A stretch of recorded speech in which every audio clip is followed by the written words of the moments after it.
Alternative weddings are by nature non-traditional. We're talking virtual weddings, micro weddings, pop-up weddings, and even elopements are non-traditional. But when you're planning a non-traditional wedding, how do wedding traditions come into play? Today, we're talking about including wedding traditions in your non-traditional wedding. Hi there, I'm Jamie Chang, your destination wedding planning guru and designer of joy at Mangome's Events, the creator of Passport to Joy, the step-by-step online wedding planning course for couples, and the founder of Let's I Do This, intimate and virtual weddings in the San Francisco Bay Area. And I share real and useful and helpful wedding planning tips, tricks, and advice you can use to help make planning your wedding easier and more joyful so you can create a wedding you love. Because let's face it, wedding planning can be hard, really hard, and nobody wants that. So we're bringing the joy back to wedding planning. Are you ready? All right, so let's do this. Let's dive in here. Now, we've been talking about alternative weddings recently, and mainly because of, COVID. We've been talking about virtual weddings and hybrid weddings and micro weddings, pop-up weddings, and even elopements. And all of these types of weddings are non-traditional. Now, by the way, if you haven't checked out our past videos about these types of weddings, you should definitely check those out and then also hit subscribe so you can get access to all the new ones. All right, so these types of weddings are very non-traditional. And that's a great thing. It's a wonderful thing because the traditional wedding just isn't for everyone, right? And doing things, your own way is just so super important, especially when it comes to your wedding.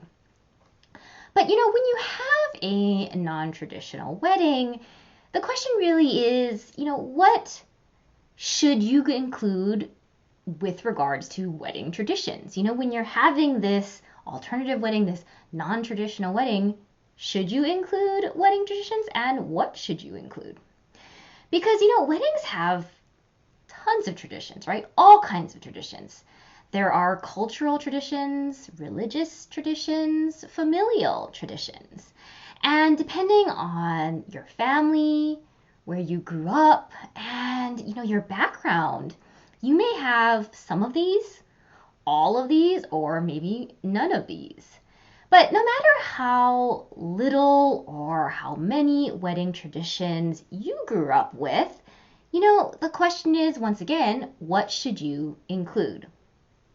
Now, the answer here is really, you honestly shouldn't include any.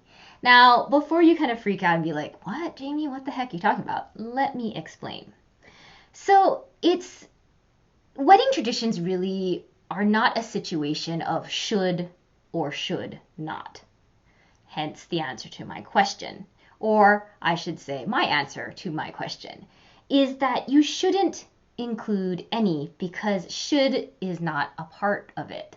Should is not a part of the conversation here because it's really a matter of, what you love, whether that's the act or the symbolism or, the memories that you have that are associated with a tradition. Choosing to include a wedding tradition is really an act of love. It's an act of love. And so you don't want to include a tradition just because, you grew up with it or you've seen it a million times or you think that's what's expected of you. There isn't should in this conversation. You want to include a tradition because you love it, because it has meaning for you in some shape or form. Now, you might be thinking, well, okay, so I don't come from a family with a lot of wedding traditions, or I don't really have any wedding traditions. And, just because you don't have any traditions from your family or how you grew up doesn't mean you can't have or don't have a connection to a tradition and find it beautiful. You don't have to be, for example, Scottish to have a hand fasting ceremony. You don't have to be Jewish to want to get married under a huppah. You don't have to be Filipino to want sponsors there supporting you at your wedding. Similarly, if you grew up in these types of families or backgrounds or locations or cultures where you have a lot of traditions and you've seen them time and time again, that doesn't mean you have to do them. Okay, so now you might be thinking, okay, what does this have to do with my alternative non-traditional wedding? When you're having a wedding that's non-traditional, it can seem like you should incorporate more wedding traditions so that it can feel like a quote-unquote sort of real wedding. For example, let's do an example here because I think that will help.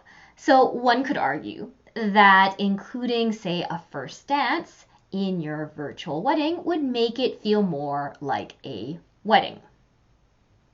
And while that is what people would expect of you and of a wedding, I'm here to tell you that you don't have to include any tradition that you just don't want to or you don't connect with. And that's really the key here is you want to include things that have meaning for you and you connect with. And that also, includes mainstream things. Like in the example I just gave, you don't have to have a first dance. You don't have to wear a white dress. You don't have to cut the cake. You don't have to have toasts. You can certainly include those things if you want to, but you absolutely don't have to. Once again, you want to incorporate what you love. You want to incorporate what you connect to and what has meaning for you. And that goes for cultural traditions, religious ones, familial ones, and mainstream ones. Now, we're talking about non-traditional weddings right now with regards to these traditions, but it also, all these things we're talking about really applies to any sort of quote-unquote normal wedding too, any sort of more traditional wedding. You don't have to do something just to do it. You don't have to do something because it's expected of you. You want to make sure it makes sense for you and your wedding and has meaning for you. Because when you're doing this, when you're doing it, when you're in that moment and taking those actions, that is meaningful, and continuing a tradition that you really feel and connect to is beautiful. It's beautiful. And that's something you should celebrate. But if it doesn't have meaning for you, you don't have to do that. You don't have to just go through the motions just to go through the motions. Because, you're having a non-traditional wedding because that makes sense for you.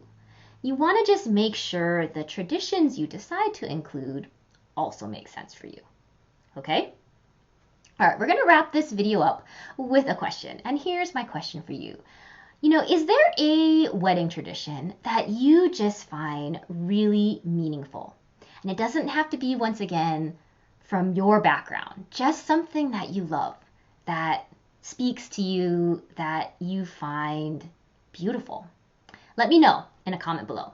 And if you enjoyed today's video, please like it, give us some thumbs up. You can check out our other wedding planning videos for even more tips. And please hit subscribe so you can get access to all the new ones. And if you want help through the entire wedding planning process, please check out my online course, Passport to Joy. You can find the links below. Because you deserve to enjoy your engagement, no matter what your budget is and even in the middle of a pandemic. Thanks so much for being here, and I will see you next time. Bye!